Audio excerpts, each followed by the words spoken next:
for steering purposes. So you see the weld right here, and these welds typically are made on relatively high strength steel.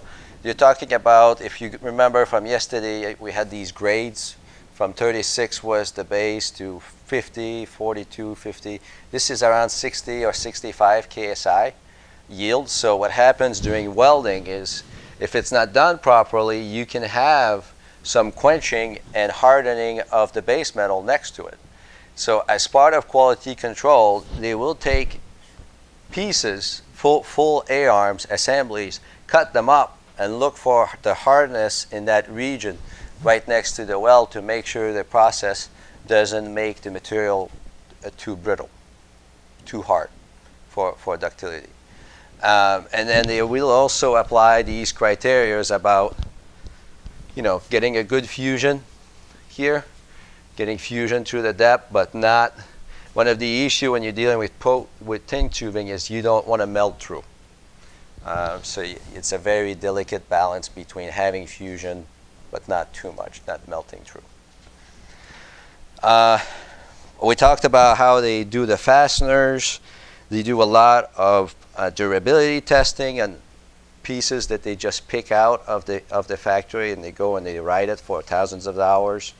So it's a type of industry where they don't consider testing all that expensive, because that A-arm itself is, as a standalone piece, not worth a whole lot. It's just a little bit of metal that was put together with welding machines. So it's okay to take it out of production and do the necessary testing to make sure everything is still going the way it was going last month when they did, the prototypes and all of that. So there's a lot of quality control in welding of these components. It's the same for automotive. There's no change. I'm going to switch gears a little bit and talk about pipelines and everything that falls under what we call the American Petroleum Institute.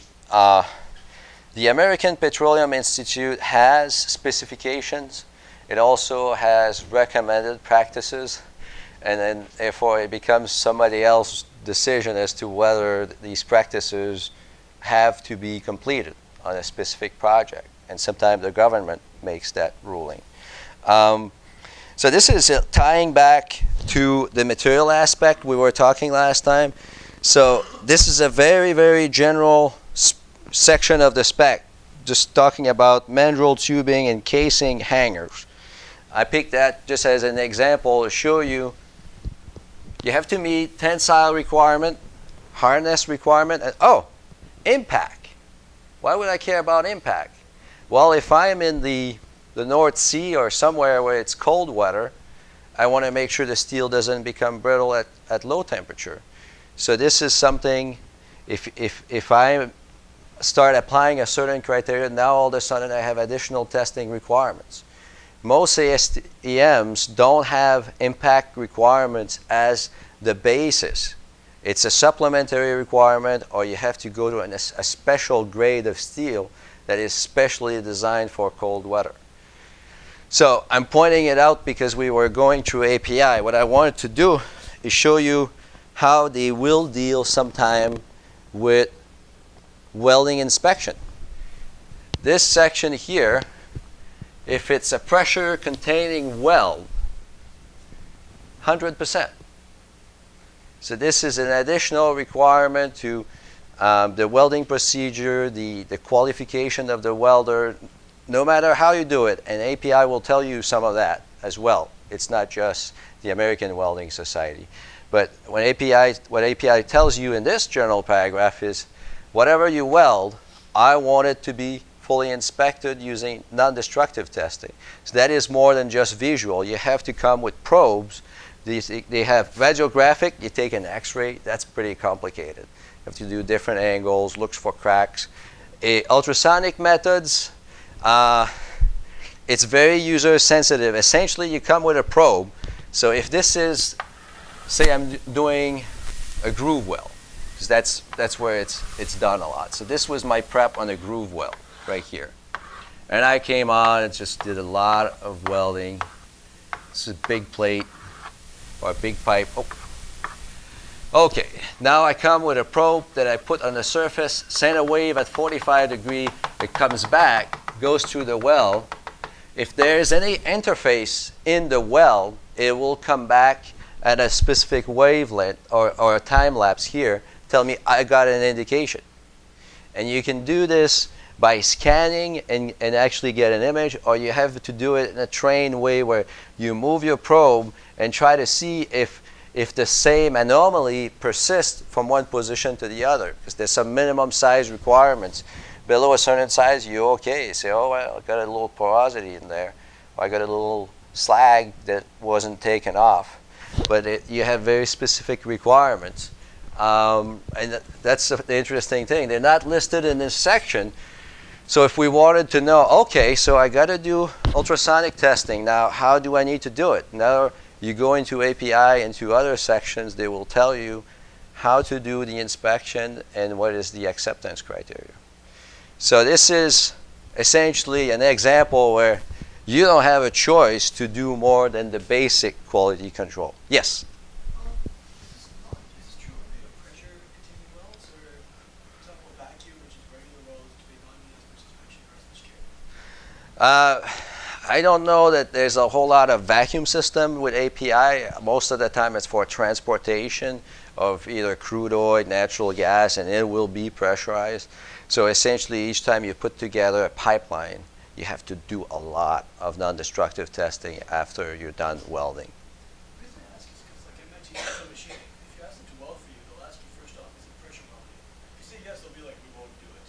Yeah. Vacuum welding or other kind of welding, they'll be like, oh yeah, sure, we can do that. So I don't know if what they mean by vacuum. You can ask them if it just means it's not regulated, because I think that may just be the case. If I was putting together a high quality vacuum system, I would also want to have specifications for quality. But probably what they mean is there's no imminent risk. All you can do is contaminate your experiment.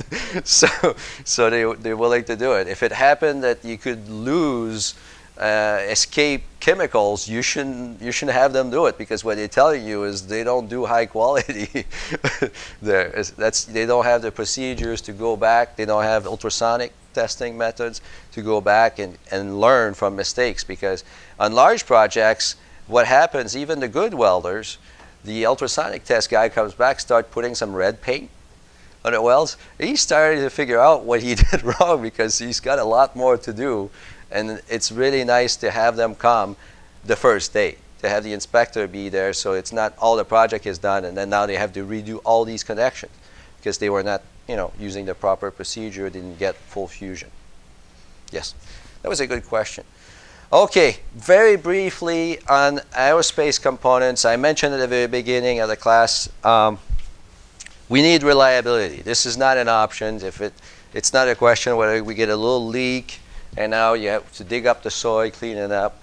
This is very serious when you have a fuselage up in the air. I'll talk a little bit about solid rivets.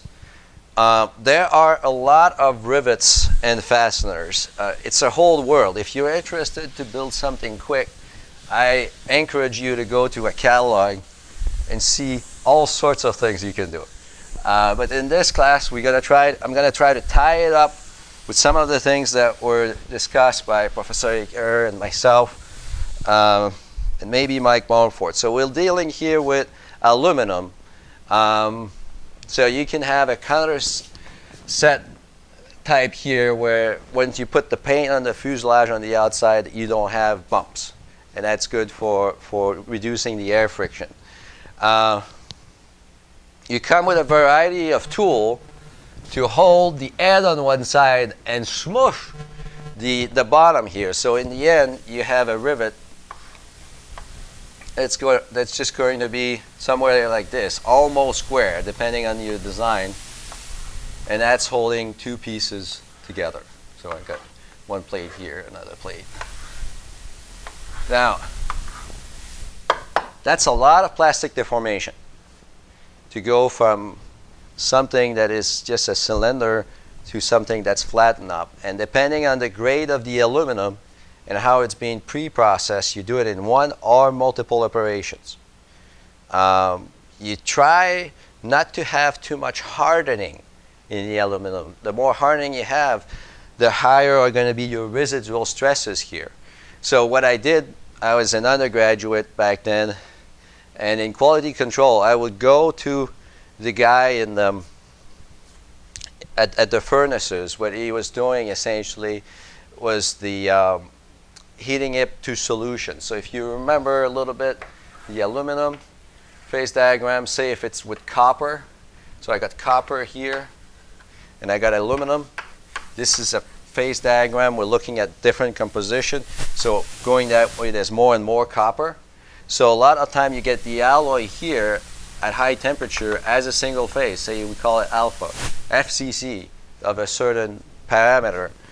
So you get it up there and you quench it really fast. I think the rivets, we were quenching them in the water because it wasn't all that hard. It wasn't that hot. It wasn't creating a lot of residual stresses. These were already formed. They already had the head part that looked exactly like these. So they were in little baskets. You throw them for this high temperature. It's talking maybe 400 degrees centigrade, maybe more or less.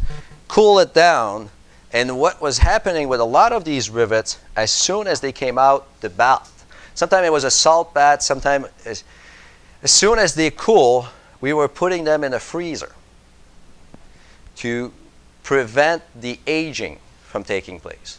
And they had to be taken out of the freezer, installed, I believe, within half an hour. And what happens when you install, when you go to the process of making that deformation, you actually activate the aging process because you got all these dislocations, all the internal material components moving and helping form these little precipitates that hardens your material. So it was kind of a win and win. You wait until you're ready to complete your joint, and as you complete the joint, you start forming the precipitate, and then just at that ambient temperature, it will age to at least 50% higher yield strength than what you started with. To me, it was impressive. Now, when I was talking to this in terms of quality control, you cannot imagine how many rivets we were pushing. And in the same way, after 45 minutes, after all sorts of conditions, slightly higher temperature, it was just to make sure that when it's done in fabrication, it won't be a problem. So we were constantly verifying our margins of safety for the installation of those rivets, so they wouldn't start cracking if the guy waited an extra 5 minutes, and now it's been 35 minutes, it's already started to harden after coming out of the freezer. So it's essentially quality control, but on the procedure. And that's what is very unique about aerospace. They do a lot of that. They will have logs to make sure the oven was at the right temperature. They'll have a little junior guy taking notes of everything, and then that's how they know if they ever come to a problem. They need also to be able to explain it. Oh, yes, that bag was mislabeled. It stayed 45 minutes. These rivets were installed over there. We're drilling them all out, starting over again. So it's a very, very expedited process, and it's very documented as opposed to other industries. So I hope I showed you a little bit of the spectrum. And I did have a few closing notes here. So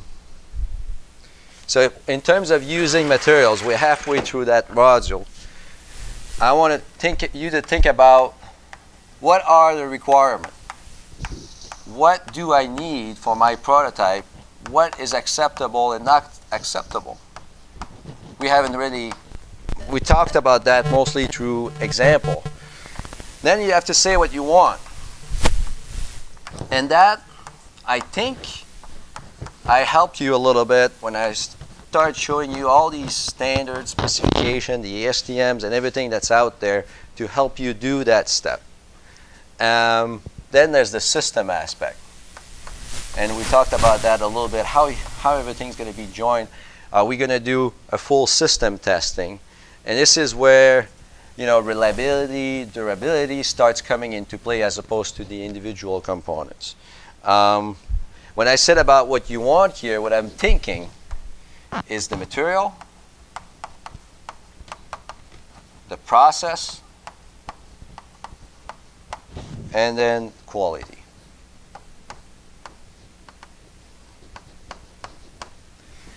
So the next lecture is not going to be tomorrow. Tomorrow, Professor Eager will take over and continue on the welding.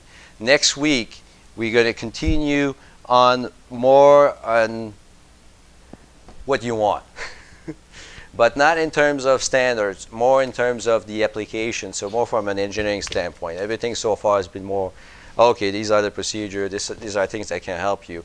So I'm going to talk about demand, factor of safety, and how you start putting things together. Thank you.